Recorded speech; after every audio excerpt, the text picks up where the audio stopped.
Hello everyone, Assalamualaikum. My name is Ahad Fiverrwala, and today I am again with another Fiverr. We have another new guest.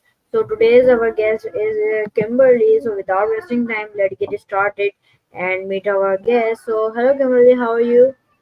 Hi, thank you. Very nice to be with you today. First of all, thank you so much for giving your time and coming to our show. My pleasure. Okay, so before moving on, Justin, can you please introduce yourself a little bit? Well, I started my life out wanting to be a scientist. I studied physics in college, got a master's in physics and a bachelor's degree in physics and chemistry. I worked as an engineer at Hewlett Packard in 7 different jobs over 10 years. Hardware, mass spectrometers, really cool stuff. Then I went to work for startup companies living in Silicon Valley, and I worked for 3 failed startup companies in 3 years. After that, I started my consulting business where I totally shifted more my focus to facilitating workshops and learning labs to help turn managers into leaders and groups into real teams that can achieve impossible things together. Okay, thank you so much for answer. Amazing. So, my first question in your screen is, what are the key traits of an effective leader? That's been studied for 30 years by the people at Santa Clara University who published the Leadership Challenge. And they found that there are 5 practices of the best leaders on planet Earth, the ones that are the most effective. And the one is model the way. And so, what that means is like if you put your thumb up and watch me carefully, place your thumb like this and watch me and place it on your chin. And when I do this, everybody places it on their cheek instead of their chin because I'm a terrible leader. If you say chin, but you do cheek, people will do what you do, not what you say. So you have to say and do the same thing. And then you have to inspire them. A shared vision of the future is so important. You have to challenge. You don't have to do things the same way over and over again. Challenge the process and enable other people to be effective. Your job is to help them be effective. And then finally, the 5th practice that they identified is to encourage, to support, to make appreciation and recognition a part of your normal day. And that is the summary of the leadership challenge, which has a lot more detail, but no time to discuss it here today. Okay, amazing answer. So, my next question on your screen is, how do you adapt your leadership style to different team members? I really like to think about it like impedance matching. That's kind of a technical term that you learn in electrical engineering. But you meet somebody, it's like pushing them on a swing, right?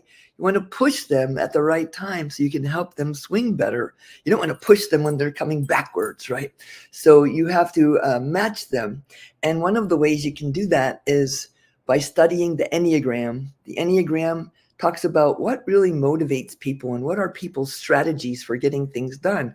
And if you understand people's basic favorite strategies and motivations, then it's much easier to adapt your leadership style to their team members' style and to be more effective with them. So I recommend studying the Enneagram. Okay, amazing answer. So, my next question on your screen is, what strategies do you use to motivating your team? A lot of teams really are inspired by a shared purpose beyond profit, a mission that matters, some clear shared vision of the future that they helped co create. I don't like to tell a team, do this. That's not effective. That's bossing. Nobody likes to be managed, nobody likes to be bossed. I like to do is invite a team on a journey to some place they want to go and they can never get there by themselves. Okay, amazing answer. So, my next question on your screen is, how do you handle conflicts within your team? Conflict is a normal part of any human interaction. There's a book long ago by Patrick Lencioni called The 5 Dysfunctions of a Team. And a lot of teams actually avoid conflict, which is a big mistake. but I like to attack issues, not people. So together, instead of pushing on each other, you turn and face the same direction and push on the problems and realize that sometimes conflict is really healthy because you get different opinions. And one person only knows a small percentage of everything. So many teams actually invite differences of opinion, what you might call conflict, in order to get better results. So seeing conflict as a tool and an opportunity rather than something to be avoided. Okay, amazing answer. So my next question on your screen is, what is your approach to decision making in a leadership role? Well, it really depends on what kind of decision. If there's a fire in the building, I don't take too much time. I just say, okay, everyone out the emergency exit now. But in other kinds of decisions, I think it's important to make sure that we know big why, the purpose, the reason we're making this decision, big who, the stakeholders who are impacted by the decision and who are involved in the decision, big what exactly would success be at the end of this decision and the outcomes we're trying to produce, and what are the measures of success through the eyes of the most important, highest priority stakeholders. And then what are all the things that can go wrong, the big why not, I call it, and then look at alternatives, the big how. Look at options before choosing. So you go through the big why, the big who, the big what, measures of success, the big why not, and the big how possibilities, and then prototype, experiment, learn from mistakes, and take risks if necessary and fail forward. And then you iterate. So it's not a one time thing. Decisions are frequently iterative and we can learn and grow. Okay, amazing. So my next question on your screen is, how do you balance short-term goal with long-term vision? Well, I think it's like driving a car or riding a bicycle across town, right? You know the destination and you keep that destination in mind, even if you can't see it, but you have to navigate around the obstacles that you're encountering along the way. So if a dog runs out in front of you, you have to stop or change direction. Or if the road is under construction, you have to go around. So, you keep your focus on the destination, like looking at the moon up in the sky, keep focusing on that while you're driving on the roads. So that's I think that's a good analogy for short-term and long-term goals. Okay, amazing and very good answer. So my next question on your screen is, can you share an experience where you lead a team through a significant challenge? Yeah, when I was working at Hewlett Packard, there was a product that we were producing. It was really bad quality. If you build it properly according to the design, it never would work the first time. You had to adjust it for over a month. You had to be working on it and tweaking it. And then when you did ship it to the customers, it would fail 3 or 4 times a year. And so I led a team to redesign that instrument, and we created a real commitment to significantly better quality in the building, manufacturing, and also in the field, in the customer's lab. And when we finished with that project, we had, instead of a month to get it working when it was first built, it only took a week. And instead of 3 or 4 times a year breaking, it only broke once or twice a year. So it's a very complicated machine called a mass spectrometer. But the team who worked on it made significantly meaningful improvements to the quality so it could be designed, built, tested, shipped, and supported much more easily, more effectively than the original design. Okay, very nice and very good answer. So my next question on your screen is, what role does emotional intelligence play in leadership? Well, I'm a scientist and I love research, and all of the research I've seen says that EQ, emotional intelligence, is more important than IQ in the effectiveness, especially among executive leadership teams. If you don't have good emotional intelligence, you can't really be a great leader, in my opinion. I know really super smart people who founded companies and been the CEO, and they tell people, do it my way because I have an IQ of 180. That's not effective. That doesn't create a team. That creates a group of people working together. If you really want to be a team, you've got to have emotional intelligence to build relationships, build trust, make sure communication is effective, that people have ways to work together, solve problems, and make decisions effectively, and create clear shared goals and the passion to achieve those goals. So you have to understand what motivates other people. Emotional intelligence is key to all of that. Unfortunately, most people didn't learn any of that in school. we learned a bunch of technology stuff, science and engineering and math, but they forgot to teach us about human skills. So I hope that's changing. Okay, very amazing answer. So my next question in your screen is, what are the components of a high quality effective team? Well, I'll tell you what makes teams fail, okay? The causes of failure are well known and have been studied by MIT Sloan Business Management Research. The top causes of failure in teams are they don't build trusting relationships, they can't communicate, solve problems, or make decisions together, they don't have clear shared goals, and the individual and the team goals aren't aligned. Those were the top causes of failure in over 70 teams that were studied globally by MIT Sloan. Now, 82% of the teams they studied failed to achieve their project goals. And about 1/3 of the teams said our team sucks. And those were the reasons. So if you want to have an effective team, you build relationships, you build trust, you learn how to communicate, solve problems, and make decisions together. You make sure that the goals are crystal clear as sunlight. Everyone closes their eyes and imagines that same future vision together, and that the individual and team goals are aligned. And don't give people rewards that are controversial, that are out of alignment with what you want the team to achieve. Sometimes, like salespeople get rewarded for selling things, but the customer's upset because they sold them something that wasn't a good fit.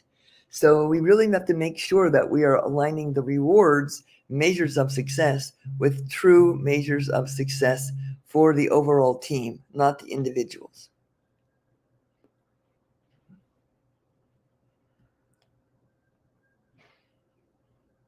Okay, amazing. So my next question in your screen is, how do you ensure clear communication with your team? The most important communication skill is listening. Listening is much more important than talking. And I'm not just talking about listening so you know what to say next. I'm talking about generous listening, listening to the other person as if what they're saying is gold, what they're saying is genius. And it's your job to find the gold and the treasure in what they're saying. So I would say generous listening, having listening as the powerful communication tool as part of the normal business communication. Believe it or not, it's not common. It's crazy. In the United States, people interrupt each other about every 8 seconds. So communication is all about listening, listening generously, and then you can have possibility speaking, which is being willing to talk about things with no evidence that there's possible and without really knowing how to do it, but being willing to take a risk and dream and talk about things that you hope you could achieve, but you don't know how. And that requires psychological safety and trust in the team. So really it goes back to building relationships, building trust, having psychological safety where people can take necessary risks, experiment, prototype, learn from mistakes, and fail forward. Okay, very amazing answer. So my next question on your screen is, oh sorry, there is a next question. So my next question is on your screen. What strategies do you use to build trust among team members? There's a really good exercise called Life Journey Line. I learned this from Patrick Lencioni's book long ago, The Five Dysfunctions of a Team. Again, maybe people are surprised there's only five dysfunctions. At any rate, so what you do is you ask the other person, tell me your life story starting at birth. and then they draw a graph of their happiness versus time. And you get everybody on the team to draw this graph of their happiness since they were born, right? And they're drawing these ups and downs and the life journey. And then you put all these pictures on the wall, and everybody looks at these pictures and says, oh my gosh, I'm not the only one who had good times and bad times. I'm not the only one who struggled. Wow. And then they start to see that everybody has so much in common when they hear their stories. And what they also see is the lines tend to go up, up, up, up and to the right, which is the sign of hope. So everybody somehow thinks their lives are getting better. Doing this simple exercise, having everybody stand there and look at everyone's life journey and hear their life story, is so powerful at connecting people across borders and boundaries of every kind.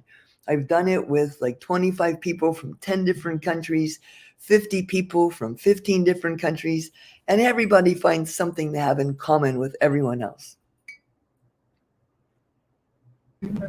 Okay, amazing. So my next question on your screen is, how do you measure team performance? Well, of course, there's always the project goals. So you have to figure out what are the goals and why is there even a team? And so, did you reach those goals or those milestones? And they also have to measure the process people used to reach that goal. Was the process chaotic or was it sensible, reasonable, creative, innovative? And then you also have to measure the people, right? If you get to the end of your project and you've achieved all your goals and you've done it very efficiently, but everyone hates each other, that's not effective. So I like to measure, what did you produce, what process did you use, and the people side. So product, process, people. Okay, very amazing answer. So my next question in your screen is, how do you handle underperformance in a team? I think you have to look at it first as a leader. You have to look in the mirror and say, what am I doing that could be contributing to this problem? And then you have to ask your people for help and say, hey, I'm struggling here. We're having trouble achieving these targets or these goals. Tell me, help me understand, and then you can go through a process where you get safe feedback. You ask, what's working? What are we doing that's working? Let's keep doing it. What's not working? It's not effective. Let's change it. What's missing? Let's add it. And then if anything were possible, what would you instantly change in order to better perform in this situation? If you ask what's working, what's not working, what's missing, and if anything were possible, if you had a magic wand, what would you instantly change or create? You can get some really wonderful inputs, and you look at it like you're co-creating the solution with your team. You're not trying to fix your team. You're together attacking the underperformance with your team.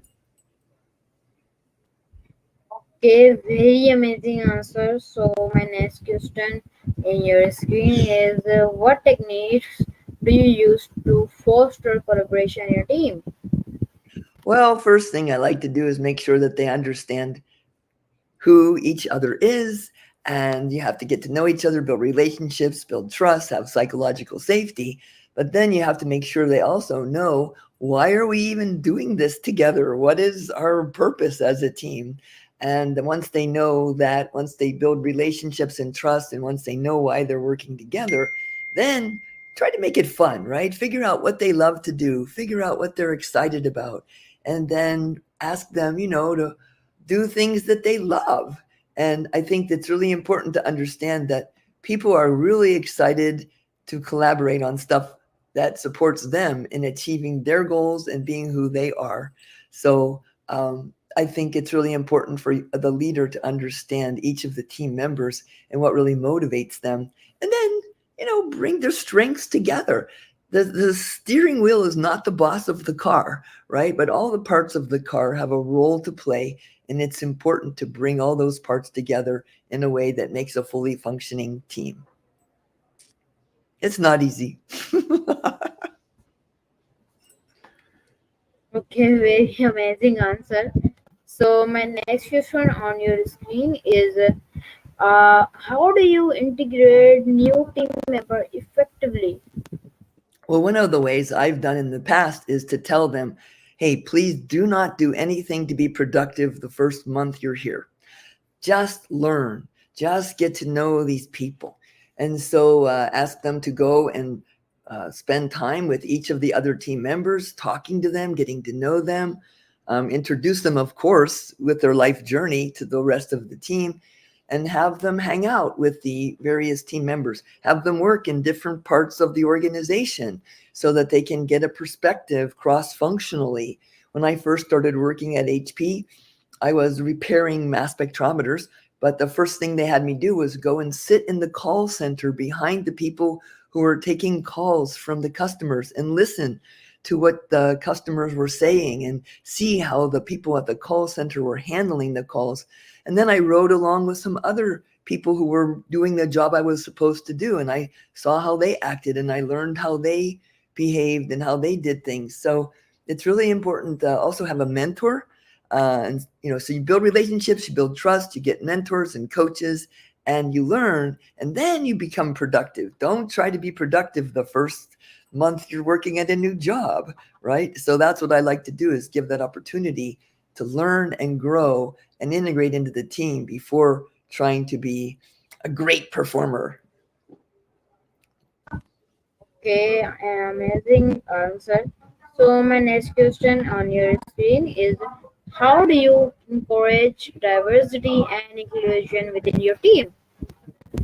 Well, that's all about who you put on the team. And for me, diversity and inclusion includes style differences, different ways of thinking, different ways of making decisions, different ways of doing things, and just making it safe.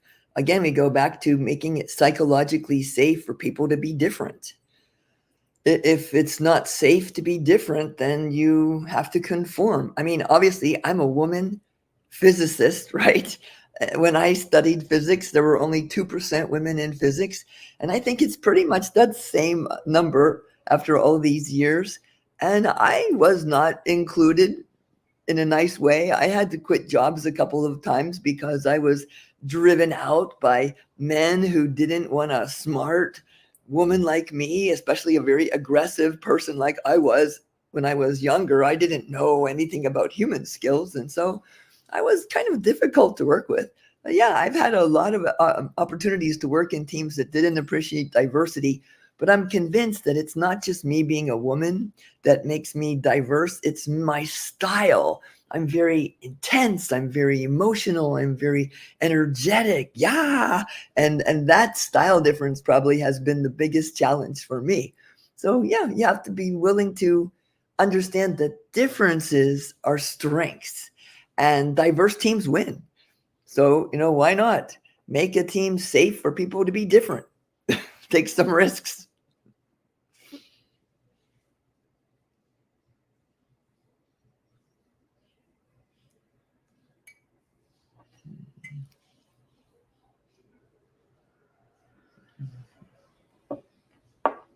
Okay, I am really sorry, there is some internet problem. That's So here okay. is your Internet next does question. that.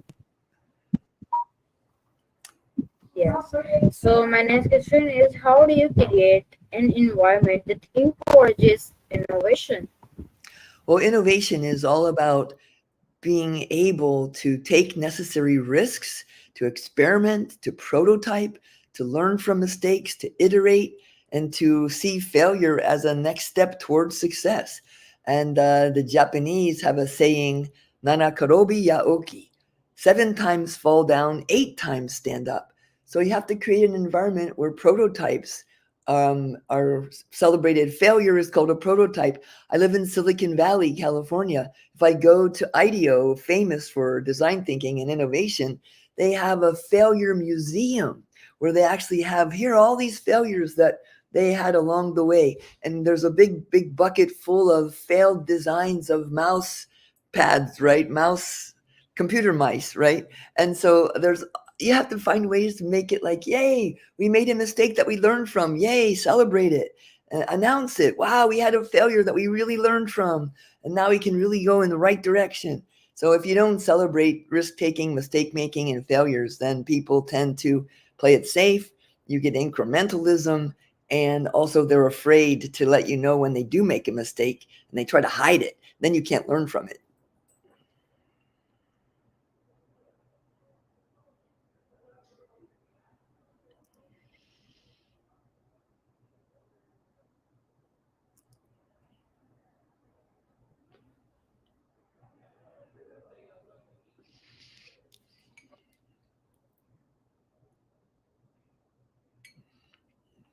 Okay, amazing. Again, internet problem. So thank you so much, Kimberly, for giving your time and our coming to your show. So this was our today's guest. I hope you learned something new from this interview. See you in the next interview and new live stream. Thank you. Bye bye. Nice talking with you. Take care. Bye bye.